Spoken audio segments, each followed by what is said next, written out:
I had settled into a comfortable life, having married into a wealthy family. As I relaxed in the hotel lobby, Mason's sharp voice disrupted my tranquility.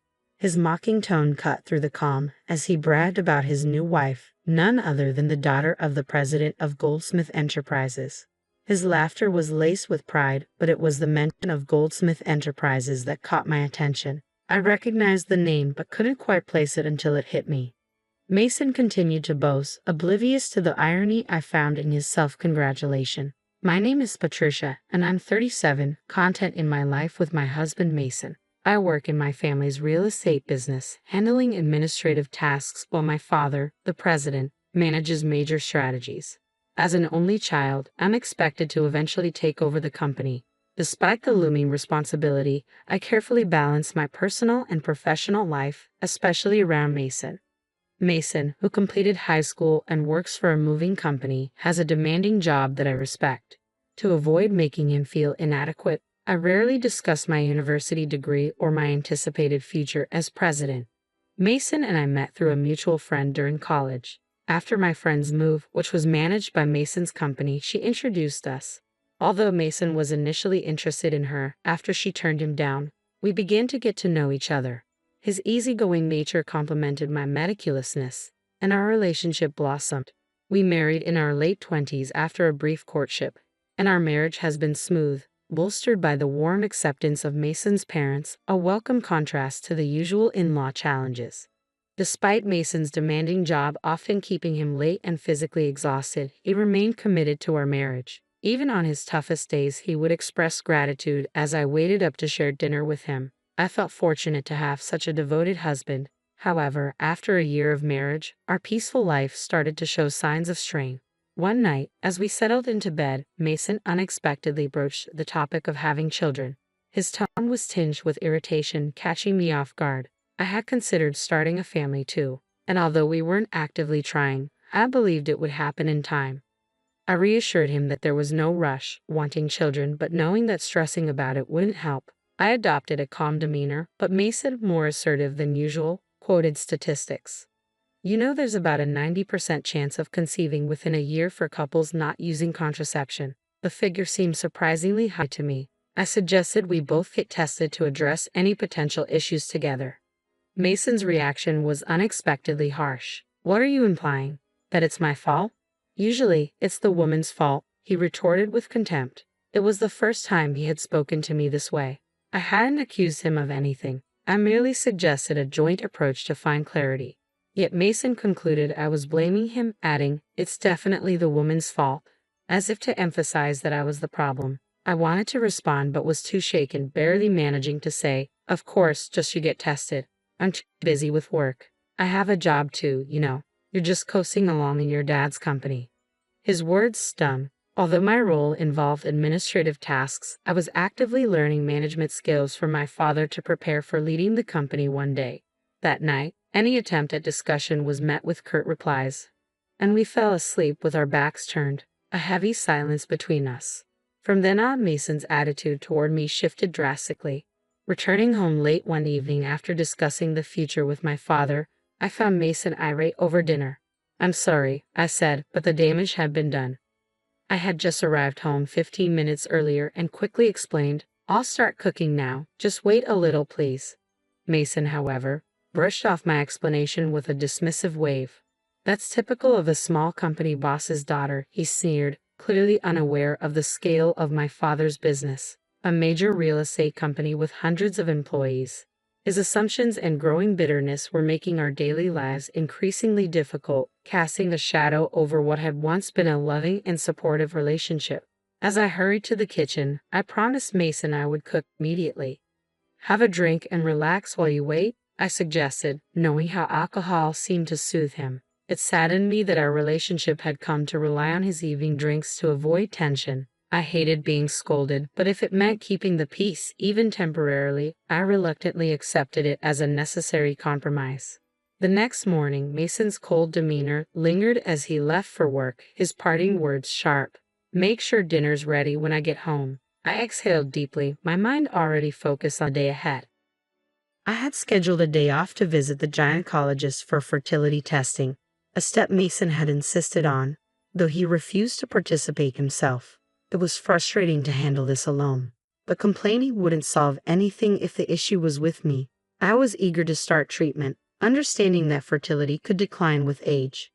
The clinic was crowded, and I waited for an hour before my examination. After a series of tests, the doctor informed me that the results would be available at my next appointment. The possibility that I might be the one with fertility issues was daunting, but I was prepared to take whatever steps were necessary. When Mason returned home that evening, I told him I had gone for the fertility test. His response was indifferent. "Figures," he said. "If the problem is with you, at least you're getting tested. Let me know the results." His assumption that I was to blame for our difficulties in conceiving was hurtful. 6 years had passed, and I was now 37. Our attempts to have a child continued without success, and it seemed Mason had resigned himself to the idea of never becoming a father. His late nights became more frequent, and sometimes he didn't come home at all. When he did, he would say he'd been out drinking and singing karaoke until dawn. His behavior, reminiscent of a carefree college student rather than a committed husband, was incredibly frustrating. My work had become more demanding, and the dream of starting a family had to be put on hold. Mason's recent actions were becoming intolerable. One day, after Mason left the house on his day off, I noticed he had forgotten his smartphone in the living room. I picked up Mason's forgotten phone with the intention of returning it to his room, but it rang just as I grabbed it. The caller ID showed a name I didn't recognize. "Diana?" Assuming she was a colleague, I answered, intending to let her know Mason had left his phone at home. "Hey Mason, you're late," came the flirtatious voice from the other end. "I've been waiting for 50 minutes. Hurry up or we'll miss the park opening. We haven't had a date in so long." The mention of a date took me by surprise, and my heart raced as I realized this woman wasn't just a colleague. She was someone Mason was seeing romantically. My grip tightened on the phone, my mind swirling with shock and anger. While I was grappling with potential infertility, Mason had been carrying on an affair.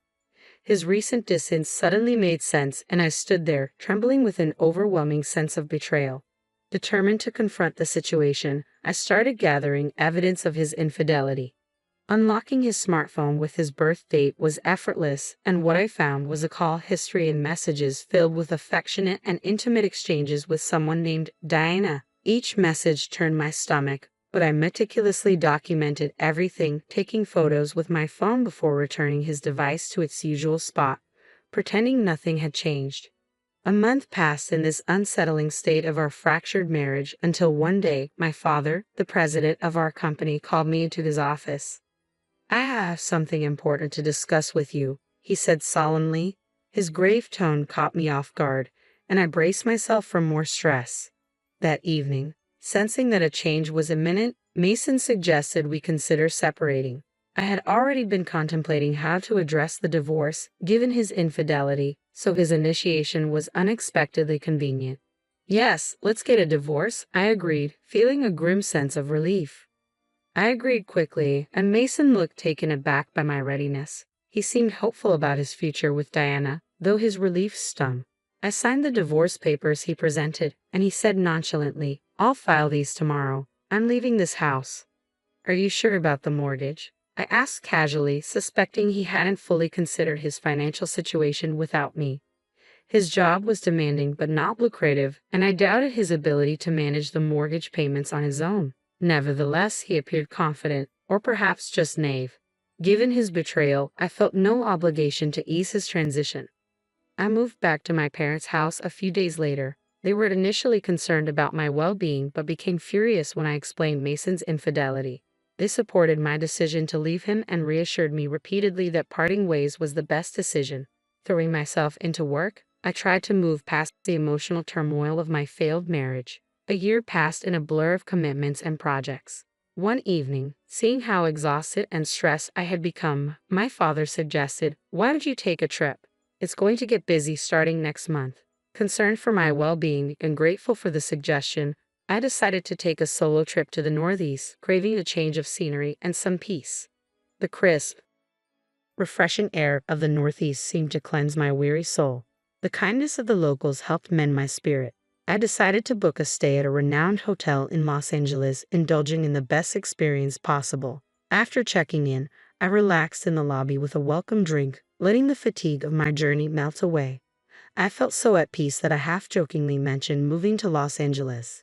Just then, a familiar voice pierced through the calm. "Huh? Hey, what are you doing here?" I turned, startled to see Mason entering the lobby with two large suitcases. My unexpected encounter with my ex-husband was the last thing I anticipated on this healing journey. As I absorbed the elegant charm of the Los Angeles hotel lobby, reality jolted me when I spotted Mason with a young woman on his arm. She appeared to be in her early 20s with flawless skin, bold makeup, and striking red nails. Her attire, a short skirt, seemed out of place given the cold weather. My eyes locked onto them in disbelief. "Why are you here, and who is she?" I blurted out, my curiosity getting the better of me despite my doubts about wanting answers. "Oh, let me introduce you," Mason said with a hint of excitement. I hadn't seen Mason in a long time, so his appearance took me by surprise. "This is Diana, my new wife," he announced with a smirk. "We're on our honeymoon, and guess what? She's the daughter of a wealthy businessman." The name Diana hit me like a wave. She was the same Diana from the phone call months ago. I felt a surge of discomfort at Mason's obvious pride in marrying someone so much younger and well-connected.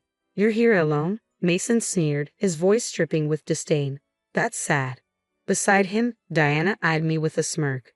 "Hey Mason, is this your ex-wife? She looks so old."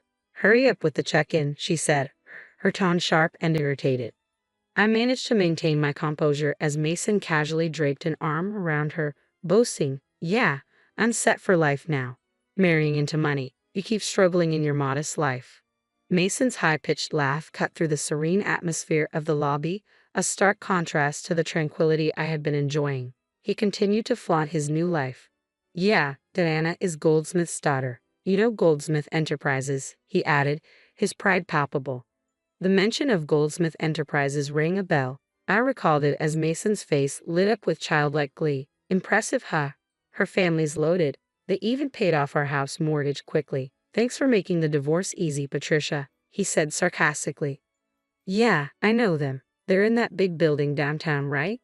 "I've been there," I replied calmly, barely fazed by his remarks. Mason looked surprised. "Oh, you've been there? Well, her family owns a huge company, so breaking up with you was the right choice," he smirked maliciously. I nodded, still calm.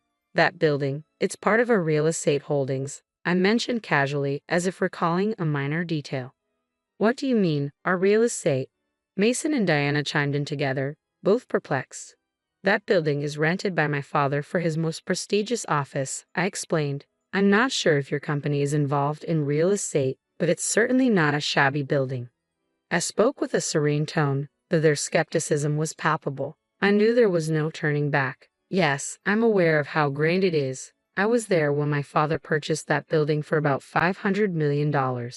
Recently, he mentioned a tenant was behind on their rent. It turns out it was your company. My father is a real estate magnate with assets worth $5 billion, and that building is one of them. Goldsmith Enterprises has been the tenant for the past few months, and they haven't paid their rent." I watched their reactions closely. Diana burst out laughing, disbelief written all over her face. "That can't be true. Our company's doing great," she insisted, still laughing. But the shock in her eyes told a different story. Despite the shock of seeing Mason with his new wife, I was determined not to be drawn into their drama. Diana's loud claims that their company could surely pay the rent echoed around us, hinting at denial or deceit. Her dismissive tone suggested I was lying just to create discord between her and Mason. Realizing that a simple conversation wouldn't suffice, I pulled out my smartphone right there in the hotel lobby. "I'm here with the daughter of Goldsmith Enterprises," I told my dad over the phone. "Can you send me a photo of the rent reminder notice?" Moments later, my father sent a clear image of the notice addressed to Goldsmith Enterprises, showing 4 months of unpaid rent. I showed the image to Mason and Diana, hoping they couldn't dismiss it as fake given the immediate proof. "See, if you don't pay soon, we might have to consider legal action," I said calmly. "What are you going to do?" Diana's confidence wavered as she mumbled, "Come to think of it, Dad has been stressed lately, talking about slow sales and firing a lot of employees." Mason, however, spiraled into denial, accusing me of fabricating the story to drive a wedge between them. "You're just trying to trick us and tear us apart, aren't you?" You're still that kind of person, trying to get back at me for remarrying. Your tactics are dirty, he shouted, causing me to step back, shocked by his loud, accusing voice. His words brought back painful memories of our marriage, all the harsh things he had said when times were tough. But standing here now, I was no longer the person who took his words silently. What are you even saying, Mason? Do you really think I still have feelings for you? How foolish. I've long been over a man like you, I retorted. I feel sorry for Diana getting caught up with someone like you, I said, my voice steady but firm. Did you marry her just for her money? You had shallow reasons for marrying me too, wanting to rush into marriage and have kids. And who was it that left me when we found out we couldn't have children? Who called me useless for being infertile? You're to blame for all of it, and yet you think I still have feelings for you. You must be out of your mind. Mason's face flushed red with anger. You're just an arrogant old hag. You probably can't even get married or have kids anymore. Diana and I are planning to have fun making a baby after this trip, he retorted, his voice thick with desperation. That was when I decided to reveal the truth and end his assumptions once and for all. Oh, I didn't mention it, but I'm 5 months pregnant. I'm in the stable phase of my pregnancy, so my dad suggested I take this trip to relax. I said calmly. That's right. After our divorce, I found someone who truly supports me, my boss at work who happens to be a subordinate of my father. He's been a great support both personally and professionally. I discovered I was pregnant just 5 months ago. It was a quick marriage, but my company and my father celebrated it grandly. Mason's bravado evaporated as he processed the news. You're pregnant. So were you using birth control? He asked, his question absurd and revealing his confusion. I felt a mix of pity and relief as I looked at him. My life had moved on from the chaos he had brought. My life has moved on from the chaos you caused, I said bluntly. Remember, I had infertility tests, and they found no issues with me. The problem wasn't solely with me. His face contorted with realization. Does that mean Diana and I can't have kids? He muttered, his shoulders slumping in defeat. Why did I divorce you to marry Diana? Diana's anger flared. Why do you think? We felt betrayed knowing you were infertile, she snapped back, her frustration evident. Realizing there was no reason to engage further, I delivered my final statement. From now on, please keep your affairs separate from mine. Regarding the rent for Goldsmith Enterprises, I expect full payment if you intend to continue leasing the building. Please settle the overdue rent soon, or we'll need to pursue legal action. I have nothing more to say to you. Goodbye. With that, I left Mason and Diana mid-argument and confidently returned to my hotel room. Upon my return, my husband greeted me with a warm smile. Welcome back. Sorry I couldn't help around the house. Was everything okay? It was fine. I'm just glad you got to relax, he replied, his smile genuine and comforting. Since marrying my current husband, I felt reassured daily, and thoughts of Mason had faded into the background. After that incident, I didn't see Mason again. Through my father's contacts, I learned that Mason and Diana's situation had worsened. Despite Mason's initial belief that he was marrying into wealth, he discovered that Goldsmith Enterprises was deeply in debt. News broke on TV about an employee at Goldsmith Enterprises embezzling millions. Diana's father had tried to cover up the fraud to protect the company's reputation, but once the scandal became public, Goldsmith Enterprises' stock plummeted, and the company lost its credibility. A mass exodus of employees followed. In such dire straits, it was clear they couldn't cover their rent, let alone recover from the scandal. This turn of events reaffirmed my relief in having moved on from that chapter in my life, as I focused on a future filled with stability and genuine affection with my new husband.